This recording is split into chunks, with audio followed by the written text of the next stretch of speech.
Well, the paper by the British Antarctic Survey was truly a landmark piece of work. It woke the world up to the fact that ozone depletion was happening, that it was much worse than what was expected, happening sooner, happening much more in an extreme way. And the result of that really was to raise world attention on this issue to the point where much more serious efforts were directed at finding solutions and developing international agreements.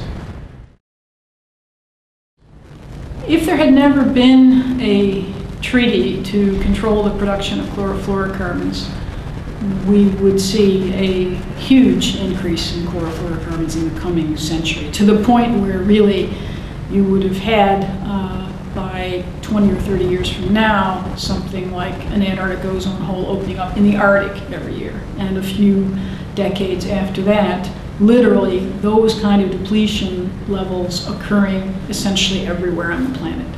So, if you talk about a 50% depletion of ozone happening not in a place like Antarctica, where frankly if you had to have an ozone hole anywhere, Antarctica was a pretty good place to have it, because there just is not, it's not exactly teeming with biological life, although we are concerned about issues like possible effects on phytoplankton and krill and penguins and seals. Of course, the Antarctic waters are literally teeming with life, but on the continent, let's face it, it's not exactly green.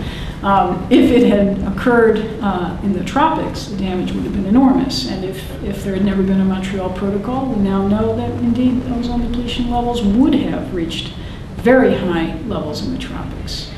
For every 1% decrease in ozone, there's something like a 2 to 3% increase in human skin cancer and cataracts, damage to soybeans, damage to all kinds of biological life. So something like a 50% change in ozone would have just caused massive biological damage to humans and to ecosystems.